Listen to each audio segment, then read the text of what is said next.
Salut à tous, on se retrouve ce soir pour l'épisode 2128 du Zap Image. On commence directement avec la photo de fin de l'épisode de midi.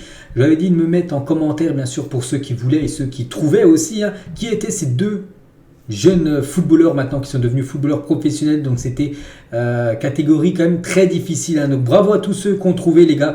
Il s'agissait des frères Alcantara, donc Rafinha et Thiago Alcantara. Donc voilà. Donc bravo à tous ceux qui ont trouvé. C'est vrai que c'était très très compliqué à trouver. On va parler de la Ligue des Nations car aujourd'hui, là, tiens, c'était en fin de matinée. Donc, il y a eu le tirage au sort du Final Four de la Ligue des Nations et on connaît du coup les affiches. Donc, les Pays-Bas joueront contre la Croatie et l'Espagne jouera contre l'Italie. Donc, voilà les affiches. Donc, bien sûr, les deux vainqueurs se retrouveront pour la finale de la Ligue des Nations et l'équipe qui gagnera succédera à l'équipe de France qui avait gagné la deuxième édition. La première édition avait été remportée par le Portugal. Et concernant ce Pays-Bas-Croatie, donc il y a eu un seul match officiel entre la Croatie et les Pays-Bas. C'est en 1998, c'était un match pour la troisième place d'une Coupe du Monde, la Coupe du Monde remportée par l'équipe de France, avec la France avait battu la Croatie en demi, le Brésil avait battu les Pays-Bas en demi-finale de Coupe du Monde. Du coup, c'était la Croatie qui s'était imposée grâce à Suker, par exemple, qui avait répondu à Zenden, côté néerlandais. Et concernant l'Italie et l'Espagne, les gars, donc les 6 dernières confrontations entre l'Espagne et l'Italie en compétition officielle, donc voilà, on peut voir tous les matchs et tous les buts qu'il y a eu. Donc avantage, bon je sais pas, j'ai l'impression que c'est un peu du kiff-kiff. Donc voilà, ça sera l'autre demi-finale bien sûr entre ces deux grosses nations du football. Et concernant la sélection espagnole, Sergio Ramos les gars pourrait faire son retour en sélection espagnole et même avec le brassard de capitaine. Donc voilà, ça peut être coup double pour Sergio Ramos. Retour en sélection plus le brassard de capitaine qu'il avait à l'époque du côté de la sélection espagnole. Il n'a plus participé à un rassemblement avec la sélection depuis presque 2 ans. Depuis en gros que c'est Luis Enrique qui était le sélectionneur de l'Espagne. Il ne l'appelait plus du tout. Et là vous savez qu'il a été licencié. C'est Luis de la Fuente maintenant le nouveau sélectionneur. Et lui apprécie énormément Sergio Ramos. C'est pour ça qu'il y a de grandes chances que Ramos revienne. Et en plus porte le brassard. Donc ça c'est une bonne nouvelle pour SR4. Zlatan Ibrahimovic, les gars, à propos du sacre des Argentins lors de la Coupe du Monde, il a dit « Je suis inquiet pour les autres en Argentine parce qu'on se souviendra de Messi, mais les autres qui se sont mal comportés, on ne peut pas respecter ça. » Voilà ce que peut dire Ibrahimovic par rapport à cette Coupe du Monde. Il a également dit « Messi est considéré comme le meilleur joueur de l'histoire, donc si vous voulez vous souvenir de la Coupe du Monde au Qatar, l'Argentine devait la gagner. » Donc voilà, une déclaration de plus de Zlatan Ibrahimovic. Et toujours avec la Coupe du Monde, donc cette fois-ci, c'était il y a une Coupe du Monde il y a quelques années, je crois que c'est en 86, et Diego Maradona contre la Belgique en Coupe du Monde. On peut voir quand même, il y a 6 joueurs belges contre le légendaire Diego Maradona à la baguette. On va parler d'Eric Dimeco, les gars, donc quelqu'un qui travaille du côté de RMC. Il a parlé de la finale, quand même très compliquée, d'Olivier Giroud qui a été remplacé avant la fin de la première période. Sur la finale, Kolo Muani et Marcus Thuram ont été meilleurs que Giroud. C'est le sens de l'histoire. On a l'impression sur ce match qu'il y a eu une passation de pouvoir. Lui a été transparent et les jeunes ont changé le match. Ça c'est terrible. C'était peut-être son dernier match. On ne sait pas s'il sera convoqué ou non, Olivier Giroud, pour le prochain rassemblement de l'équipe de France. N'oubliez pas que la France jouera contre les Pays-Bas pour son premier match 2023. Et c'est que c'était peut-être la passation. En gros, voilà, il faut changer quelque chose. Giroud, qui n'a pas été bon, on a fait rentrer Kolo Muani et Thuram malgré la défaite. Ils ont été bons quand même en finale, ces deux-là. On revient les gars, 28 ans, jour pour jour en arrière, et un certain Eric Cantona a saigné un hit kick face à un hooligan de Crystal Palace qu'il avait insulté vous pouvez voir l'insulte, un geste qui lui vaudra 9 mois de suspension. Il avait pris 9 mois où il ne pouvait plus jouer. Parce que, en gros, je ne sais pas si vous l'avez déjà vu, moi j'ai déjà vu cette vidéo où il met un kick, tout simplement un supporter de Crystal Palace. Il avait dit à la fin, il ne s'est même pas excusé, j'aurais dû frapper plus fort, était revenu Cantona il y a 3 ans. Donc voilà, une petite info concernant ce légendaire Eric Cantona. On va parler de Léo Messi, les gars. Où en est la prolongation de Léo Messi? Un article de l'équipe. Donc dans les tuyaux depuis quelques semaines, la prolongation de l'Argentin en PSG n'est toujours pas actée. La tendance reste favorable, mais plusieurs conditions à réunir laissent encore une place au doute concernant son futur. Même si on sent qu'il devrait prolonger, pour l'instant il n'a pas prolongé. Pour l'instant il n'y a rien d'acté pour Léo Messi du côté de Paris pour une saison de plus. N'oubliez pas qu'il est en fin de contrat dans à peu près 5 mois au 30 juin 2023. Et toujours avec lui, j'ai dit lors des derniers jours, il était en repos, donc repos mérité pour le GOAT qui profite de la neige aux Alpes. Voilà, voilà quelques photos de Léo Messi, bien sûr, avec sa famille en vacances avant de reprendre l'entraînement. Je ne sais pas quand il reprend l'entraînement, là peut-être là, je pense qu'il va être quand même disponible et peut-être jouer quand même ce match contre l'équipe de Reims, le prochain match du PSG en championnat. Toujours avec Messi, on peut voir que c'est le deuxième joueur actuellement en activité avec le plus de buts marqués, 795 buts inscrits par Léo Messi. Il y a juste Cristiano Ronaldo qu'on a inscrit plus, 819 pour CR7. Le troisième c'est Lewandowski, 634. On peut voir aussi Zlatan très bien classé, 572, ou même les 533 buts de Luis Suarez. On peut voir Neymar 434 ou même Karim Benzema 438 buts inscrits dans toute sa carrière. On va parler de quelques infos transferts. On va parler tout d'abord de Florian Thauvin. J'ai dit que Thauvin avec les Tigres, c'est fini. Les Tigres ont résilié son contrat. Et Lyon, les gars, fait partie des clubs intéressés pour récupérer Florian Thauvin, libéré par les Tigres, parce qu'il est très intéressant, parce qu'il est gratuit, tout simplement Florian Thauvin. Donc il y a l'équipe de Valence et le Celta Vigo qui sont également sur le dossier concernant l'ancien joueur des Tigres. Et toujours avec l'équipe de Lyon, les gars. Donc le PSG qui cherche à remplacer Pablo Sarabia est entré en contact avec l'OL pour Ryan Cherki, ce joueur de l'Olympique Lyonnais. Donc Mbappé apprécie également le profil du jeune international des sports français. Vous savez qu'Mbappé maintenant on a l'impression qu'il a son mot à dire par rapport au recrutement du côté du PSG. Et Mbappé apprécie énormément le jeune Ryan Cherki. Ça peut être peut-être une option pour le PSG de remplacer Sarabia par Ryan Cherki, parce que le PSG doit remplacer tout simplement le départ de Sarabia qui a filé du côté de Wolverhampton.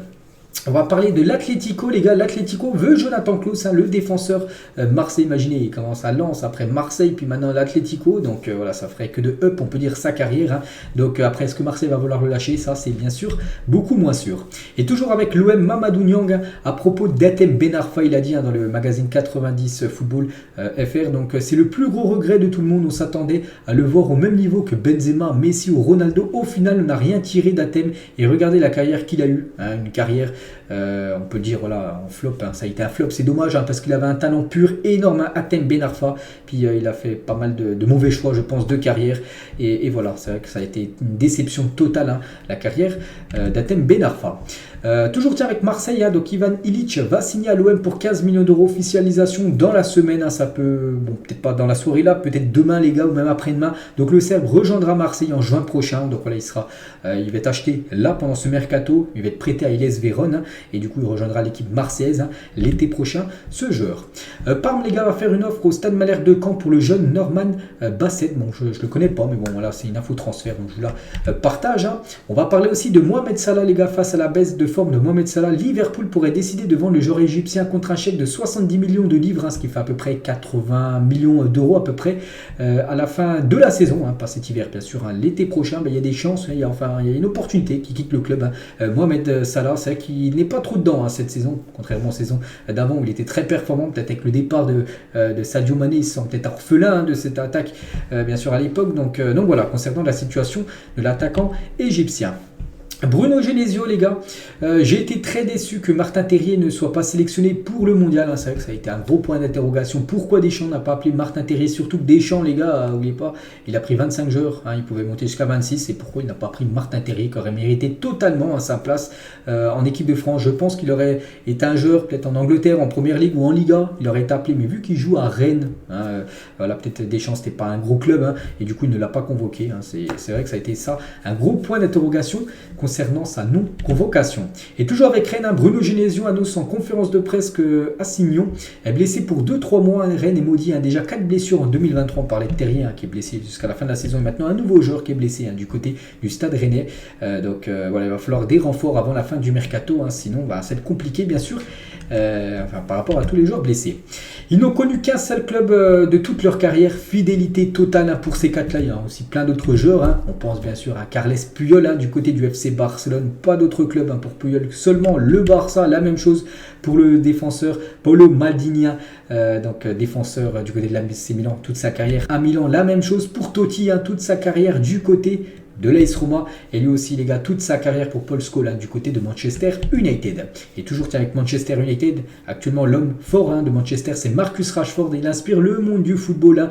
Par exemple, je vais montrer à Midi Kimmich qui a fait la célébration de Marcus Rashford hier après son but, c'est la même chose pour Abraham ou même Bukayo Saka qui reproduisent en gros la célébration de l'attaquant de Manchester. Achraf Hakimi et Pharrell Williams, voilà le chanteur avec Achraf Hakimi, une petite photo des deux. Eusebio, les gars, légende du côté du Portugal. Donc il aurait fêté aujourd'hui ses 81 ans. Alors, on n'oublie pas bien sûr cet immense champion à l'époque, le légendaire Eusebio. Le sentiment de Sébastien Haller quand il est entré en jeu contre Augsbourg, c'était il y a quelques jours. C'était une émotion forte. C'est ce que j'avais en ligne de mire depuis le premier jour où il a appris bien sûr son cancer. Pouvoir montrer mes qualités et savoir que derrière il y avait eu un combat. Donc voilà, bien sûr il a été très touché par rapport à ça, bien sûr très très ému par rapport à son entrée en jeu et par rapport à la chimiothérapie qu'il a eu là ces derniers mois. Il a dit ça m'a vraiment détruit le corps de l'intérieur, l'opération de l'extérieur après la chimio. Même si tu te sens bien, tu ressembles à un malade, yeux creusés, plus de cheveux, lèvres noires, c'était bizarre. Voilà, donc maintenant ça va bien mieux et on est bien content bien sûr pour Sébastien Haller. Comme le veut la coutume, le PSG a laissé sa part des recettes de la billetterie au Pays de Cassel après le match de Coupe de France. Bien sûr, le PSG a laissé l'argent qui normalement qu'ils auraient dû recevoir, mais bon, le laisser au petit pousset, et on ne les avait pas le prendre non plus, même s'ils auraient pu le prendre. Voilà, c'est dans la règle, bien sûr. Donc le PSG a également effectué un reportage sur le club et offert un maillot dédicacé par tous les joueurs. Donc voilà, la fin de cette rencontre, bien sûr, c'était lundi soir. Le tribunal de Paris vient de condamner aujourd'hui 2 supporters de la Juventus auteurs de gestes racistes lors du match face au PSG. Souvenez-vous, c'était lors du match Juve-PSG. Donc pour un salut, on va voir le mot, le premier a écopé d'une amende plus interdiction de stade, et pour le deuxième, pour avoir imité un gorille, a écopé de 1 500 € d'amende. Donc voilà, ils ont sanctionné, mais c'est pas encore pas assez fort, parce qu'on sait qu'il y a encore beaucoup de problèmes de racisme, on sait, dans les stades, surtout on peut le dire, en Italie. Le plus jeune joueur à atteindre les 10 passes décisives en Bundesliga, c'est lui les gars, voilà, c'est Kolo Muani, avec 10 passes D, et le deuxième meilleur passeur d'Europe à égalité avec Léo Messi et Neymar. Donc voilà les magnifiques stats de l'attaquant Randal Kolo Muani. La collaboration AC Milan Off-White, donc ça c'est hier lors du match de l'AC Milan du côté de la Lazio. Bon, ils sont arrivés un petit peu en mode guerrier, mais ils ont quand même pris 4-0 hier l'équipe de Milan du côté de Rome. Regardez à quoi devrait ressembler le maillot du Real Madrid la saison prochaine. Je crois que je vous l'ai montré hier, mais cette fois-ci porté par exemple par Karim Benzema. Photomontage bien sûr, il sera sublime ce maillot de couleur blanc, et les sponsors, surtout les bandes Adidas seront de couleur dorée. Toujours avec les maillots, donc cette joueuse de tennis Azarenka, donc la joueuse de tennis et fan du PSG, est qualifiée pour les demi-finales de l'Open d'Australie. Donc voilà, félicitations à elle, on peut voir que c'est une grande supportrice du Paris Saint-Germain. Le Barça est optimiste de pouvoir avoir l'accord de la Liga pour inscrire enfin Gavi dans l'équipe première, parce qu'officiellement Gavi n'est toujours pas inscrit dans l'équipe première, il est toujours avec l'équipe réserve. Bon, il peut quand même jouer avec l'équipe première, mais voilà, ils veulent l'inscrire et ça sent bon. Et lorsque ça sera fait, qu'il sera vraiment inscrit en équipe première, il pourra enfin porter le numéro 6, laissé vacant depuis la retraite de Xavi, le coach. Donc voilà, c'est certainement, parce qu'actuellement il a le numéro 30, Gavi, donc il va bientôt porter le numéro 6 du côté du club. Toujours avec le Barça, on va parler de Busquets. Donc Busquets, c'est le milieu de terrain avec le plus grand nombre d'interceptions depuis 2009. Il a fait plus de 1100 interceptions. Busquets, il devance Gonalon, même Matuidi, 2 Français, après la deuxième et troisième place. Donc voilà, félicitations même à ces 6 joueurs-là. Toujours du côté du Barça, donc les meilleurs pourcentages d'arrêt dans les 5 premiers championnats européens. On va voir, c'est Ter Stegen à 84,6% d'arrêt devant Diouf, un gardien français, je ne sais pas où il go là, ce gardien, ou Nick Pope, le gardien je crois de Newcastle. Donc voilà, les meilleurs gardiens en termes d'arrêt, voilà, on va dire dans les gros championnats en Europe. José Mourinho parle de sa relation magnifique, on peut dire, avec Pep Guardiola, même si de temps en temps il y en a qui les comparent, bien sûr il y a beaucoup d'amitié entre ces deux-là. Donc en parlant de Pep, il y a eu des moments de la vie qu'on n'oublie pas. Quand mon père est mort, il savait à quel point il était important pour moi, il m'a appelé pour le réconforter, et quand sa mère est morte, j'ai répondu de la même manière. C'est les choses que les gens ne voient pas, bien sûr, on voit surtout le duel entre Mourinho et Pep Guardiola, à l'époque, mais bien sûr ils s'entendent très très bien, bien sûr ces deux-là, ils sont tout simplement amis. Regardez ces deux légendes, on peut dire légendes de l'équipe de France et légendes du côté des Pays-Bas. Donc il y a Platini, Vieira, Zidane, Henry, Thuram du côté de l'équipe de France et côté néerlandais si je ne me trompe pas. Donc il y a Bergkamp, Gullit, Cruyff, Van Basten et Koeman, le nouveau sélectionneur de cette équipe néerlandaise. Patrice Evra, il a dit quand les choses vont bien, c'est facile de l'aimer en parlant de la Juventus, mais c'est maintenant qu'il faut soutenir le club et lui donner de la force. Il a dit ça sur son compte Instagram par rapport à ce que vit actuellement la Juventus. Vous savez, ils ont pris moins 15 points au classement de Serie A.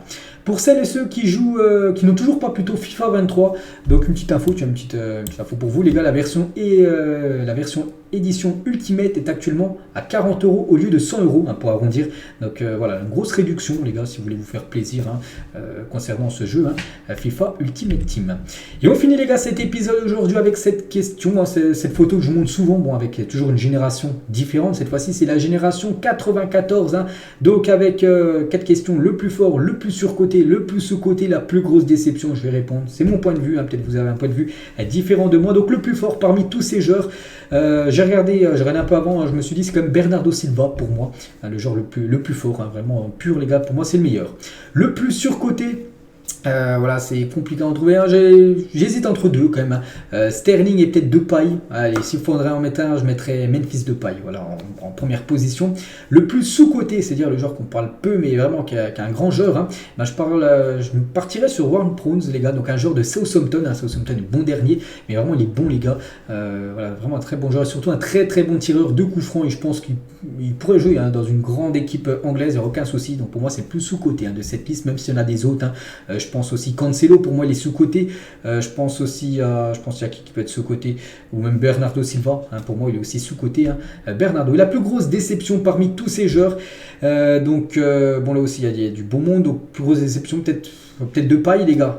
Je regarde vraiment partout. Ouais, je partirais sur Depay les gars. Ou peut-être Delefeu les gars, il montrait des belles choses à l'époque, puis là on sait que sa carrière était un peu plus compliquée. Donc voilà, je partirais sur Delefeu, parce qu'on a déjà dit Depay tout à l'heure, hein, par rapport au plus surcoté. Donc voilà les gars, la fin de cet épisode. J'espère que ça vous a plu. On se retrouve demain midi pour le prochain numéro. Bonne soirée à vous et à demain.